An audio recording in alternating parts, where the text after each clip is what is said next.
sekian persen. Kemudian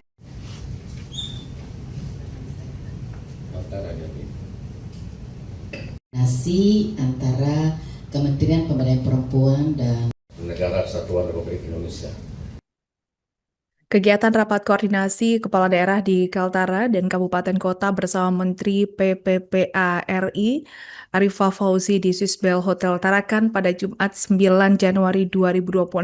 Kegiatan tersebut dihadiri oleh Wakil Gubernur Kaltara, Ingkong Ala, dan Wali Kota Tarakan, Dr. H. Khairul, bersama perwakilan kepala daerah lainnya di Kaltara. Untuk informasi selengkapnya akan disampaikan wartawan kami yang telah terhubung dari Tribun Kaltara, Andi Pausia. Rekan Andi, silakan laporan Anda. Baik rekan, selamat siang Tribuners. Bersama saya Andi melaporkan dari Kota Tarakan, Provinsi Kalimantan Utara. Ya, pagi hingga siang tadi kegiatan rapat koordinasi melibatkan perwakilan seluruh kepala daerah dan juga turut hadir kepala daerah dan berbagai instansi berkaitan dengan perempuan dan anak berlangsung di Swissbell Hotel Kota Tarakan.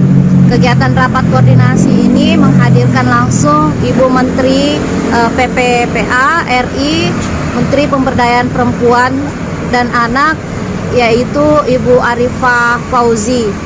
Dalam pertemuan tersebut juga turut menghadirkan berbagai unsur Forkopimda, termasuk juga berbagai instansi OPD yang berkaitan dengan perempuan dan anak dari masing-masing kabupaten dan kota. Di dalam pertemuan tersebut juga pagi tadi mengawali pembukaannya Ibu Menteri Pemberdayaan Perempuan dan Anak, Ibu Arifah Fauzi sempat menyentil sedikit dengan guyon kepada semua bapak-bapak pejabat yang hadir, karena di mana dalam paparannya memang jika berdasarkan hasil survei pengalaman hidup perempuan nasional atau SPHPN yang dilaksanakan oleh Kementerian bekerjasama dengan Universitas Indonesia dan PTS sendiri, bahwa disebutkan kekerasan dari usia umur 15 sampai 64 tahun itu dialami oleh sedikitnya 6,6% perempuan yang ada di Indonesia, dan artinya 6,6 tersebut kurang lebih dari sekitar 6 juta perempuan, 1 dari 4 pernah mengalami kekerasan.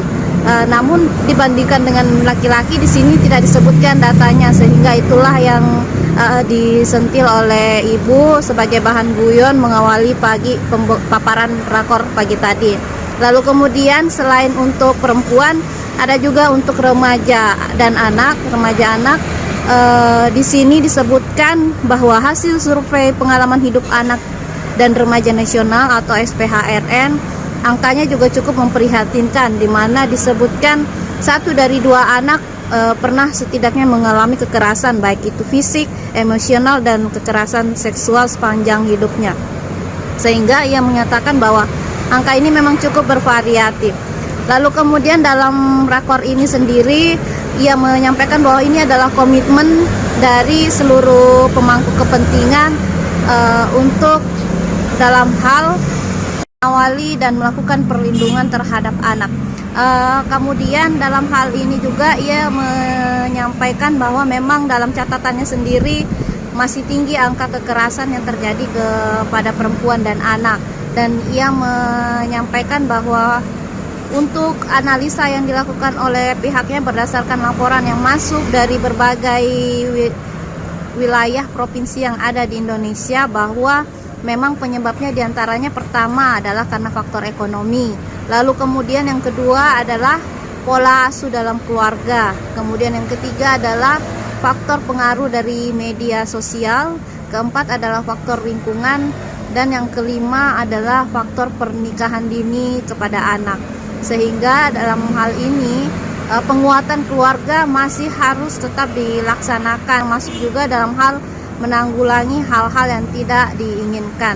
Sehingga hari ini kolaborasi bersama seluruh daerah dan kementerian juga melakukan MOU atau kerjasama dalam hal salah satunya adalah pembentukan UPTD, karena memang tercatat masih ada UPTD di Kaltara yang belum terbentuk. Demikian rekan, saya melaporkan dari Kota Tarakan, Provinsi Kalimantan Utara.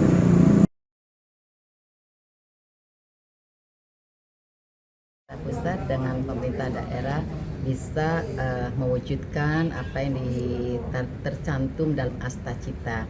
Nah, khusus untuk dari kementerian kami adalah bagaimana penguatan pemberdayaan perempuan dan pemenuhan anak dan perlindungan anak bisa diwujudkan.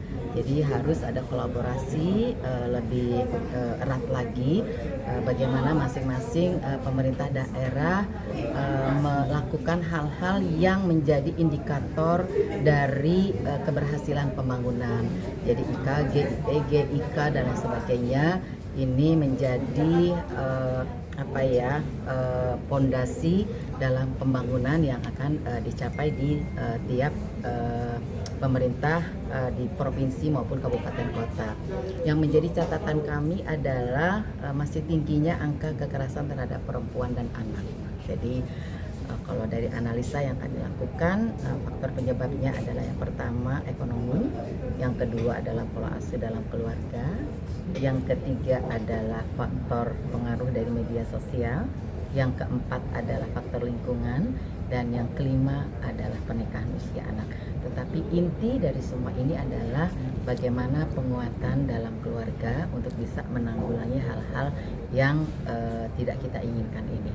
Jadi ini adalah bentuk kolaborasi koordinasi kita antara pusat dan daerah untuk saling menguatkan. Kita ada siapkan di sini tempat penampungan.